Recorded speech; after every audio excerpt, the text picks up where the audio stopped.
Assemblyman Jerry Sharpenberger, Assemblywoman Vicki Flynn, County Commissioner Ross Lasitra, Surrogate Maureen Raish. We have Mayor Tony Perry today who will be speaking, Deputy Mayor Rick Heibel, Township Committee members Kevin Settembrino, Ryan Clark, and Kim Kratz. I want to thank the Chief of Police, Craig Weber, also Maggie O'Brien from the Middletown Arts Center for helping to put this together. Also, we want to acknowledge Phil Elijah, Chief of Staff for Essex County, David Smith, member of the Board of Hall of Fame. And at this time, I'm really pleased to introduce the President of the New Jersey Hall of Fame, Steve Edwards. Thank you. Well, it's a great day for Middletown, a great day for the Van Zandt family. We get to honor not one, but two legendary Van Zandts. Our day started at 9:30 a.m. this morning. I think it's safe to say that this is the first time Stevie and Billy have been up at 9:30 in the morning on Wilson Avenue. In fact, I think it's safe to say if this was 1969, they'd still be sleeping as our ceremony is unfolding. In all seriousness, I've met a lot of New Jersey Hall of Famers over the past 15 years. Stevie, you are without question one of the most impressive I've ever met. Immensely talented, music, acting, radio, charitable activist, author, God knows what else. You are balanced, a trait that I admire in you and others. Principled, you led the charge. Back to that page. You led the charge to end apartheid when no one else volunteered for that one. Principled, spending as much time as you do trying to help children through your music curriculum program. In my book, you are the epitome of cool. You and Keith Richards, same league, baby. But I am jealous. He gets to dress in John Varvatos or whatever the hell he dresses in, and I have to dress in business suits. And since my dry cleaners keeps losing my business suits, that pretty much sucks. Just to set the record straight, Stevie, in 1976, I was the lead singer in a rock band called Satellite as your career was taking off. And I, too, used to wear bandanas. That was my trademark. You may have stolen it from me for all I know. And one night after a concert in front of a capacity crowd of 15 people in Parsippany, New Jersey, our roadies were so bad, by the way, we knocked the power off at this fair. There were people screaming on the Ferris wheel. It was quite a bad trip at the moment. But once Carnival officials got the power back on at the end of the concert, two of my adoring fans asked me for my bandana. That's a true story. And sadly, that's never happened again. Billy, you two get to dress in Barbados, which pisses me off, but you're also quite the accomplished man. You've done it all in film, theater, and television. Mayor, I don't know what's in the water, but I'll have what they're drinking. Terrific stuff. At this time, I'd like to introduce a vice chairman of the New Jersey Hall of Fame. This is someone who's a dear friend for many, many years. He's been a MVP, a Heisman Trophy winner for the Hall of Fame, helping us with our funding and helping us put this together today. He just recently got appointed to the Rutgers Board of Trustees at a very interesting time on college campuses in America. But please welcome Gary Taffet.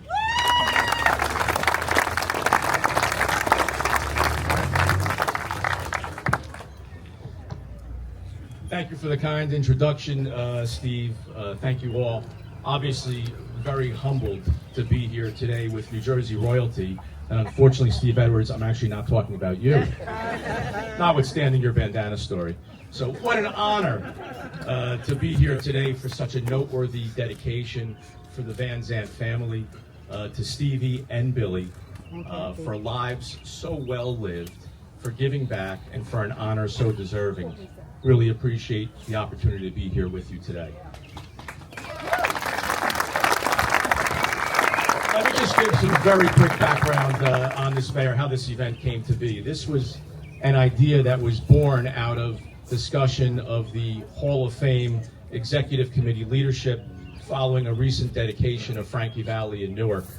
And I appreciate that our Hall of Fame president, Steve Edwards, has been so engaged in raising the visibility of New Jersey's best and brightest. And to have folks like this here today, to have Brian Williams, the Van Zandts, so many others that have been leaders and dignitaries and the best and brightest in New Jersey, is just such an honor. And Steve, I think the entire state is indebted to you for raising the New Jersey Hall of Fame stature to where it is today. Let's hear it for Steve Edwards. So we're doing our last induction ceremony, and the two Steves spoke, and this time I do mean Steve and Stevie, Stevie and Steve. And as we approached that ceremony, Steve Edwards asked my opinion. He said, "What do you think about a street dedication in Middletown for someone so incredibly deserving? Do you think that the mayor would be interested in carrying that, in honoring the Van Zandt family?" And I have to tell you that I've been dealing with New Jersey elected officials for decades, and I haven't seen anyone run to the phone or answer the call as quickly as we saw Tony Perry answer that call.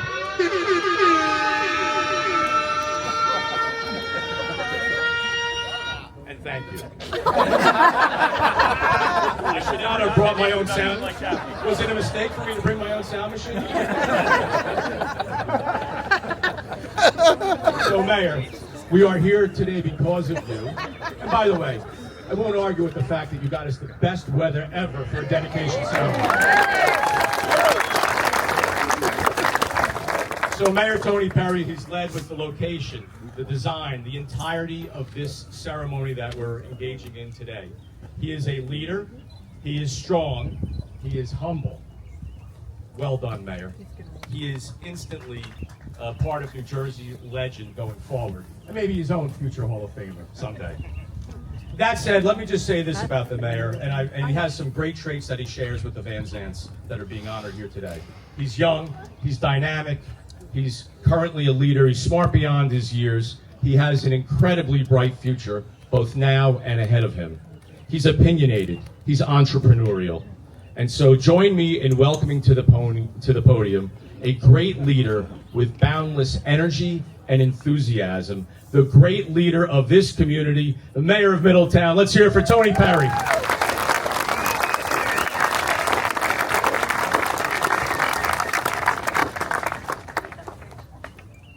Wow. I am taking Gary Taffet everywhere I travel in Middletown. But first of all, I want to just start by saying thank you. Thank you to everybody here, and thank you to the Hall of Fame for bringing together such a wonderful group of people, and the Middletown community all back there. I love you all. Thank you.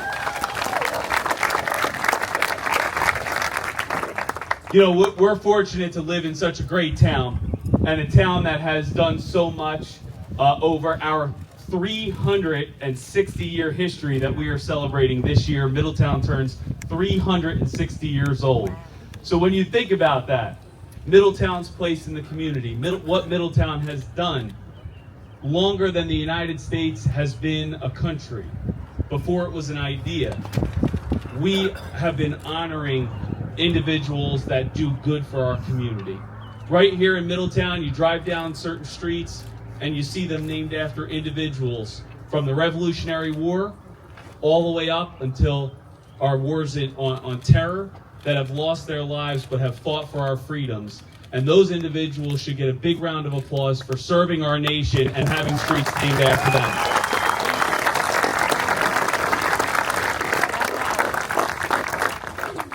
I also want to thank the team that was able to put this together. Obviously this does not come easy. There is a lot of planning that goes into this. But I want to thank Steve Edwards and Gary Taffet from the Hall of Fame.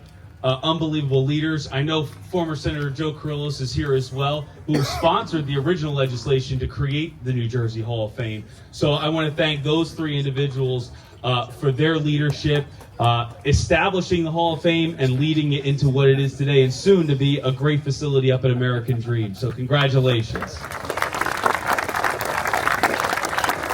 I also want to thank the team for Middletown. Our Middletown Police Department certainly deserve a round of applause. Thank you, guys. Our Public Works, led by Ted Maloney, our Township Administrator, Tony Mercantante, our Recreation Director, Janet Dellett, every single person that is here that has made this possible. Thank you for your efforts today. Really appreciate it. Thank you. So back in 2019, the Township Administrator, Tony Mercantante, who's right over here, said to me, you know, we've done so much, and rightfully so, for our veterans. We've named I think almost 70 streets after veterans throughout Middletown, which is amazing, that have lost their lives, but serving our nation. But we should also give credit to people that have been able to have an impact on our town and have an impact culturally. And I think that we should start off with Billy Van Zandt. And I said, okay, well, are we including Stevie in that too? And they said, well, maybe, you know. But no, seriously, to be here on Wilson Avenue and to have passed by the house that you grew up in, which, by the way, it was very interesting to have the team reach out to the people that own that house now, and just let them know, hey, by the way, you might have about 3 dozen news trucks outside your house. Don't worry about it, it's okay. But seriously, Middletown is a great town built on a great history. And to honor individuals that make that impact, that have that, whether it is in the military, whether to have that as individuals that are working in Hollywood, as authors, as singers, as actors, we got that all today. And we're here to honor great individuals and to honor a Hall of Famer among us. And I'm so grateful to have the opportunity to stand up here and share this stage, because not many people get to say that they shared a stage with the Van Zandts, right? Well, just lie to me and tell me that that's the truth, all right? But again, so on behalf of Middletown, on behalf of our township committee that's here today, on behalf of all the elected officials, on behalf of our residents that have joined us here today, I want to welcome you back to Wilson Avenue, but more importantly, what will soon be dedicated and ceremoniously named as Van Zandt Way. Congratulations.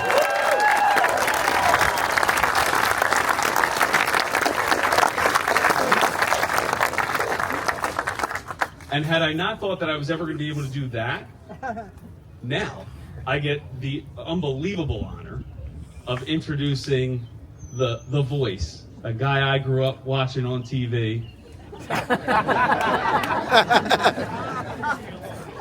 I'm not making you feel old, but a Middletown guy, and a volunteer firefighter who literally came from a fire in Bayhead and came right here. So it's my honor to introduce Middletown's own Brian Williams.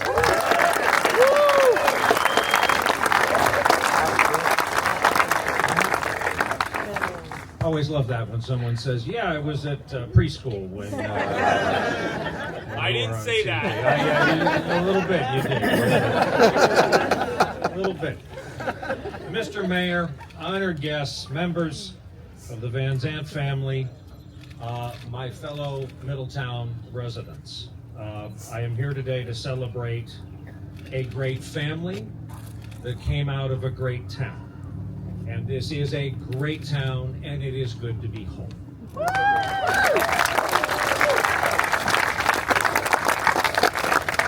In terms of exits, I have noticed I seem to be moving south in a dangerous trend that will put me in assisted living in Atlantic City in about 10 years. I was born at 165. I was raised at 114. I love 117 people are lovely. Especially at this time of year, Madawan, oh my God, it's beautiful. Well, I was raised at 114. My wife and I are now at 98. So is that siren going to go off again? So I'm worried about my southern progression. But boy, it's good to have come off 114, drove past my old firehouse, I drove past my old house. This is the only thing that makes me truly sad. The field where I played at least 9 minutes of football over 2 years. For the, I think we own the title. Danny Harper's here from my graduating class. Norma Delapine's here from Modern Day. We were 0-9, correct? Yeah.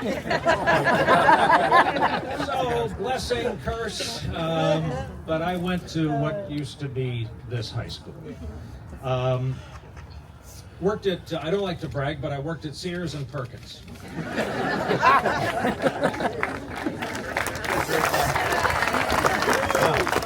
They would be so honored to get a round of applause. There was no North and South. There was just Middletown High School.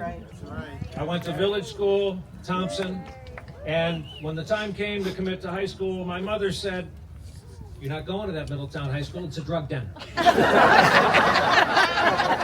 It's a drug den over there. We were St. Mary's parishioners. She wanted me to come here. Asterisk. My dad was going through what, let's call, an employment issue at the time. Oh, come on. See, if you live life long enough, you get the mayor to pick up pages in his head. My dad was going through this thing, and my mom then broke it to me, "You're not only going to Middletown, you're going to pay your tuition." Enter Perkins and Sears. So I was one of those kids. To complete loserdom, I also joined the fire department at Old Village Station 11 over on 35. So my entire life, thank you, my entire life, all the consequential moments in my life happened in a 1.5 mile radius from this street and that building. We regarded this, of course, as the Park Avenue of New Monmouth. This was the fancy neighborhood. Steve and I grew up so close and yet separated only by talent and personal style. Steve got both the talent and personal style. After this, we're going clothes shopping. You're all welcome to come. They must have had better tap water over here than the other side of 35 where I grew up. All of it's fine. Yeah, you got Billy, the author, the writer, the playwright, the actor, and then you got Steve, who cannot settle on a single occupation. In no particular order. My friend Steve is a musician, not just a musician. We happen to be in the presence today of one of the very few architects of our own sound, the Jersey Shore sound.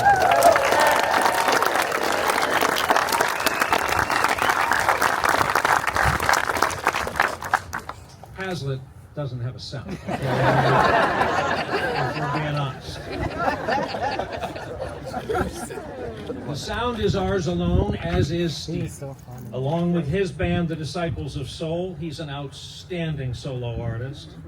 He has another gig with a guy who grew up in Freehold, I think, escapes me right now, called the E Street Band. And in addition to that work, we're about to lose him to Europe for a couple of months, but they always come back. They'll be back and perform. In addition to all that, he is a gifted actor and author. His autobiography, not for the kids in the crowd today, okay? Don't be reading Stevie's book until you're much older, all right? His autobiography, Unrequited Infatuations, is fantastic. The title speaks to the romantic that he is. Silvio Dante, not a romantic very much. Steve's portrayal, however, of Tony's consigliere was and is indelible. Then he did it again as Frank in Lillehammer, because this company that used to mail out CDs in red envelopes, Netflix, said, hey, we should try making a show of our own. And the first streaming show ever on Netflix became Lillehammer with this guy.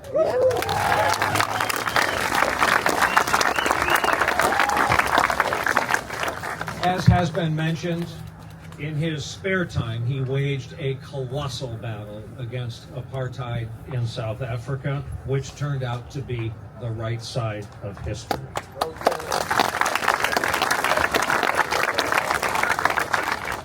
And in current day, school children across this country who have never met Steve have had their lives changed by Steve because of the music education curriculum he designed called Teach Rock. He is, please.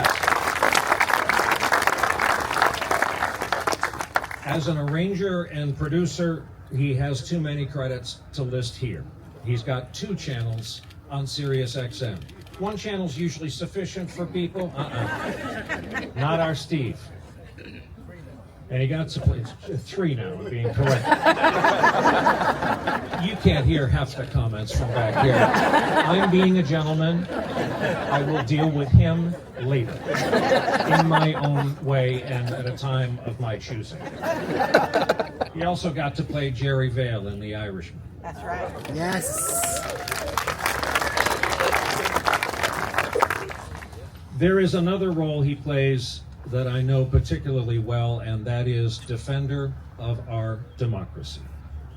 We all must hope he does for democracy what he has done in every other area of our lives.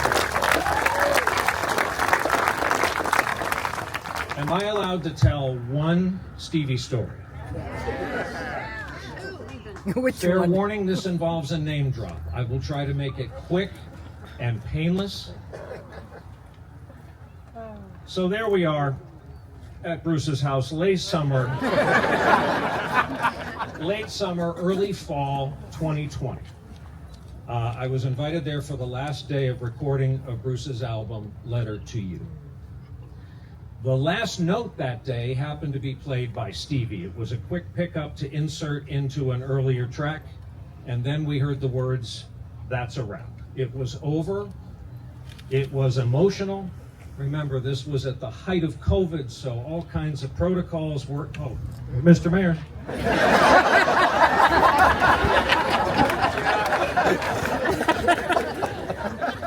This is why I go off the cuff. You know, most towns, I bet in Hazlitt they have like a mic thing, so it frees up your arms. I'm up here, I'm battling the wind, the elements. I got a heckler behind me with a bandana. Came a long way this morning up the park.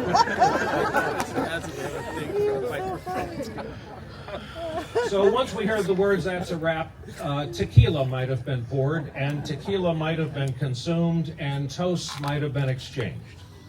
At this point, Steve makes his way over to me and says,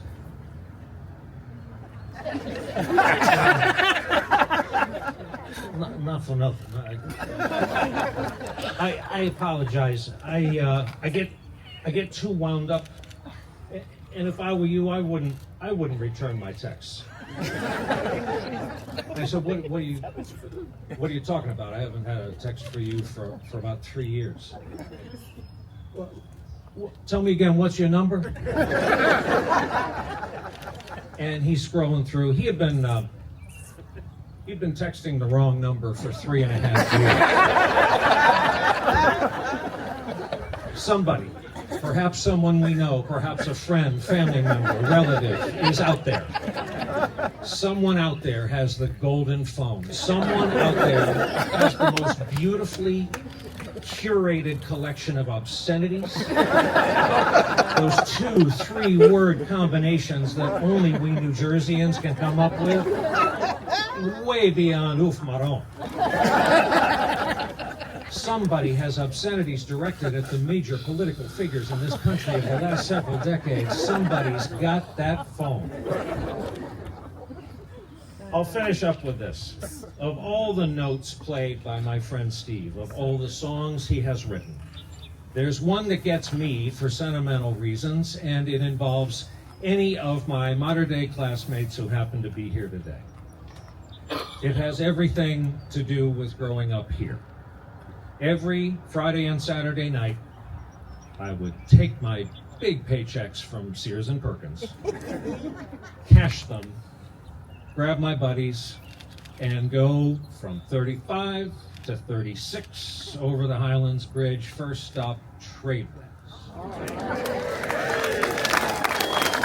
These are my people.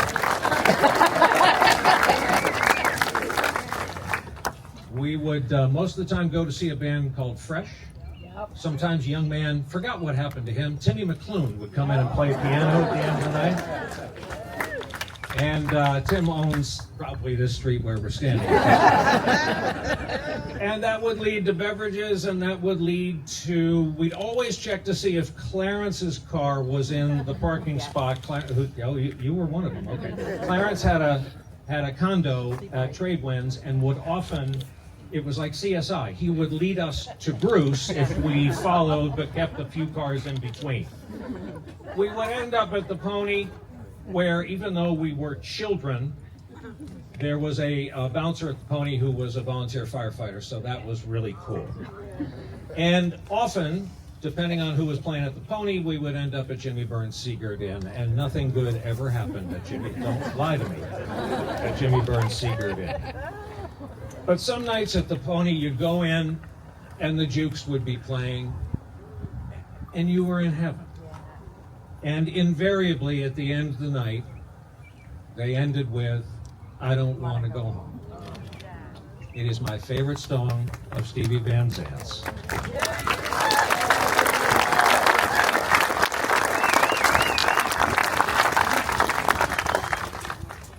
And it was written for the end of the night. It was written to sway back and forth with your girl as the lights came up a little bit at last call, or if you're me, sway back and forth with 4 volunteer firefighters. And of course it spoke to us. You're in heaven. You have the great good fortune of growing up at the Jersey Shore. You're at the Stone Pony. Nobody wants to go home. I didn't want to go home. Except for today, to honor this great family, these 2 men, this great legacy, at this great place. Today, I couldn't wait to go home. Ladies and gentlemen, my friend Steve Benson.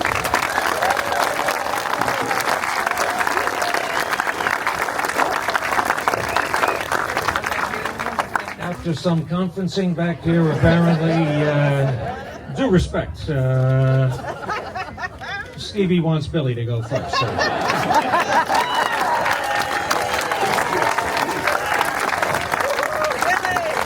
Thank you, Ryan. I miss you at 11 o'clock every night. This is overwhelming and surreal, and I love it. I want to thank the mayor and his office and the New Jersey Hall of Fame. And in particular, I want to thank Tony Mercantante and Jim Van Ness, who sat in front of me in homeroom in high school. Van Zandt for 4 years. And where are you, Jim? I can only recognize you from the back of your head. There it is. And Kevin Langen, a world-famous opera singer who grew up the street right here. And my understanding is he started the germ of this whole thing about 5 years ago. And so thank you, Kevin.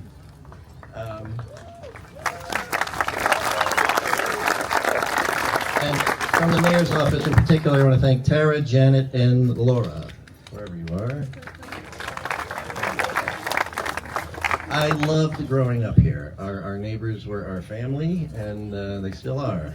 The McEvillies, the Beshes, the Philippes, the O'Briens are still down there. And I'm still friends with half my kindergarten class, half of which are still here, I think. I know Greg James is here somewhere. I want to pay tribute to 6 people. I loved growing up here to the point where when we had our kids, Adrian and I bought a house back here so my sons could grow up in New Jersey for half a year, every year. And but I want to thank 6 people of my teachers at Thorne and Middletown High School. In particular, we had the best drama, theater, arts department in the state. I truly believe that, and they really prepared me well for the path I wanted to go down. So I want to thank Lois Martineau, Lane Sutton, Lucille Brothers, Sandy Snyder, Diane Cranert, and Rich Ludlam, who is out here somewhere. Thank you, guys.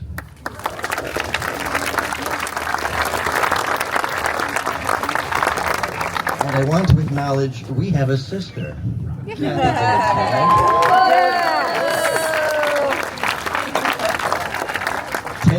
Ten plus years, I think, as copy director for Vogue magazine for Fonda Anna Winter, right? Yeah. I don't know what was in the water at our house, but we all drank it. And I wish our parents were here for this. Yes. My father, I love the fact that it's Van Zandt Way, so his name is up there. World War II vet and loved living here. He's the one who brought the Van Zandts down from Bergen County to Middletown, and he would love this. And my mother would be floating on air. Well, for all I know, she is floating on air. But hi, Ma. And finally, I want to thank my big brother. Well, about here.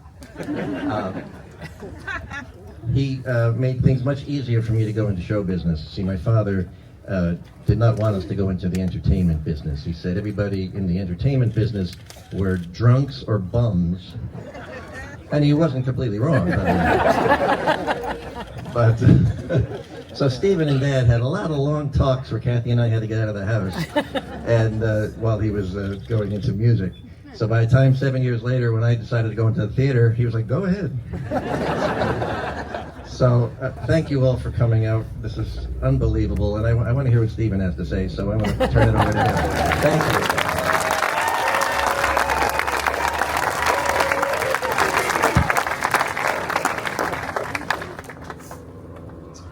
Well,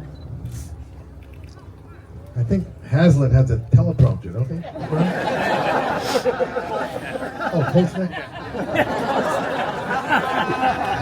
I'm going to try to read the speech from my phone in the sunlight, you know. This is, well, you know what? Let me put my glasses on. Wait a minute.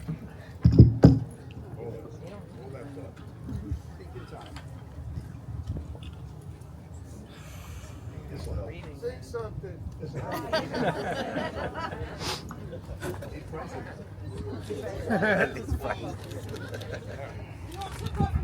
So, this is a nice surprise, obviously. As Billy mentioned, I know our parents are here in spirit, but I'd love to see the looks on their faces because no one would be more surprised than them. It really was touch and go there for a number of years. And I'm not sure I would recommend to someone coming up to take the Van Zandt way of doing things, exactly. Our folks were not showbiz people. Nana Lento was probably the closest we came to having an entertainer in the family. Grandpa was a shoemaker from Calabria, so I suppose we could have followed in his footsteps, so to speak. And all of our uncles worked in the construction business. I don't want to hear it, Brian. So, you know, that would have been the logical thing for us to do. And you know, in fact, I did that for a while. Daddy had a trumpet, but I never saw him play it. And Ma, she was an old school housewife and mother, which was considered a very fulfilling, full-time, legitimate job in those days, and still is. She was the oldest of the 5 kids in her family, which made her way too often the substitute mother, and consequently never really got a chance to dream, never mind follow or fulfill that dream. She was probably thankful that she got a second chance to fall in love, which happened to be with a guy from Jersey named William Van Zandt. And lucky for me, he was a guy who was very secure and strong enough to marry a woman with a 7-year-old kid. Not done that often in the 50s. Something else that was not done that often in the 50s was getting divorced, especially if you're Catholic, and Ma was brought up very strict Catholic. So it must have taken a lot for her to get divorced with a kid, looking at a very uncertain future. And she would pretend to change teams because Bill Van Zandt was a Baptist. But she never did eat meat on Friday and would sneakily pray to Saint Anthony whenever something got misplaced in the house. So they were both pretty tough. And I think all three of us kids, including my sister Kathy, inherited some of that toughness which we were going to need, considering the paths that we took. And of the three of us, Kathy is by far the toughest, because while me and Billy were running around trying to fight our way into the show business, she had to deal with the reality of keeping the family together, which we were running as fast as we could away from anything that resembled responsibility or obligation. So make no mistake about it, this is her honor as much as ours. Maybe more so.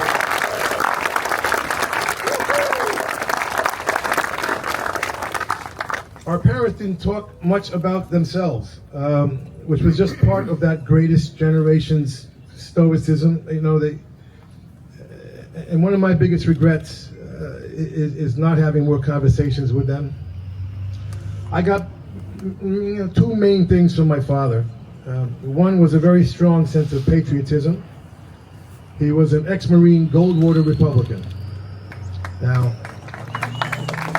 let's hear it for Barry. My form of patriotism would go in a slightly different direction, but the common ground was the true meaning of patriotism, which has no party affiliation, no matter how they try and co-opt it, but is simply a love of our country and the ideas it stands for and the ideals we continue to fight for. Yes.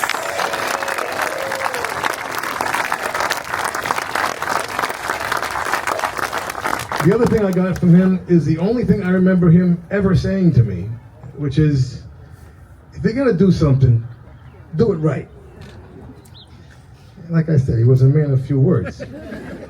I continue to try and live up to his work ethic, and that combined with my mother's strong sense of compassion and calm under pressure is pretty much who I ended up being.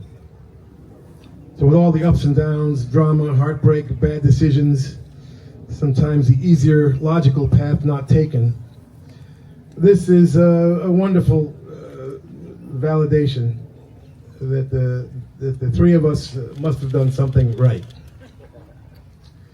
And I want to thank Mayor Perry, Tara Benson. I'm going to forget some of the names here. There's so many people involved with this. Kevin Langan, whose idea it was, Rob Dippold and Mike Fordham from Primary Wave. Of course, Steve Edwards and Gary Taffet from the New Jersey Hall of Fame. Eliza Rosenthal, Ross Clark, and everybody at PSC for helping put this together. My good friend, wise ass Brian Williams. I never leave home without him. And I close with my only regret. My relationship with law enforcement is quite good these days. I give pretty much the biggest fundraiser for law enforcement in the country every year. And, the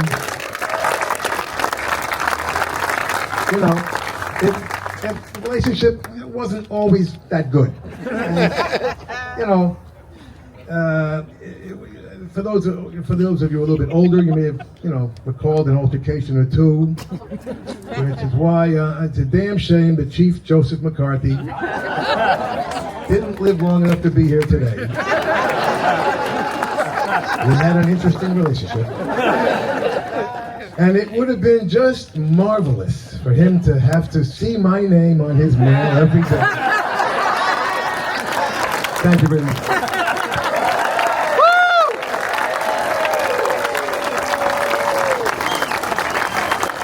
World class, Stevie Van Zandt, Brian Williams, another New Jersey Hall of Famer, and Billy Van Zandt. I just have one parting message, semi-serious one. The mission of the Hall of Fame is to celebrate New Jersey. It's to honor legends like Billy and Stevie and Brian, and it's to inspire our children to be the future Hall of Famers. And I'm so pleased to tell you that we're fulfilling that mission at the next level. Mid-June, we're going to unveil New Jersey Hall of Fame at American Dream. It's a 10,000 square foot state-of-the-art entertainment and learning center. We've got the Model T that Henry Ford gifted to Thomas Edison in 1916 that's on display. We've got holograms. You can interview inductees like Stevie, ask them questions. How do I reach the pinnacle of the music industry? We even have a karaoke performance stage where you can get up and sing next to a hologram of Gloria Gaynor, I Will Survive, or Frankie Valli, Can't Take My Eyes Off of You. And it is about Jersey pride. We want all of you as New Jerseyans to come and feel good about where we come from. As Governor Kane said years ago, when people feel good, they feel anything is possible about the future. But there's an even more important mission to all of this, and that is the heroes and wisdom that we want to provide your children and grandchildren with. I should note this is the first state-of-the-art Hall of Fame in the nation that New Jersey's unveiling. In fact, there's 46 states without Halls of Fame, very few Halls of Fame. And I think the mayor mentioned 350 years. I can't believe that. That's 360, excuse me. Our nation is coming up on its 250th birthday in 2026. And they recently, a pollster, I just saw this last week, asked young children about America and about what their thoughts were about democracy. And the results blew him away, demoralizing, bad. What the children said is they didn't have confidence that our democracy was going to even survive. And what they said, what we're doing here at the Hall of Fame and lots of other organizations do it, is that they need heroes and wisdom. And they're not finding those heroes and wisdom and inspiration.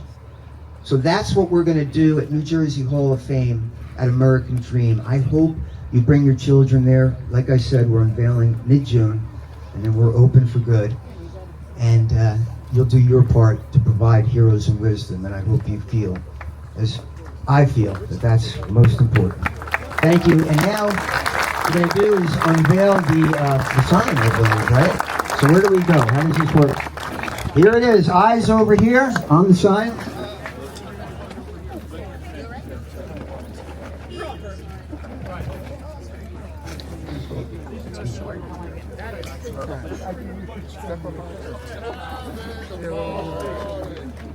Everybody sing it. We're having a party. Everybody sing it. Woo!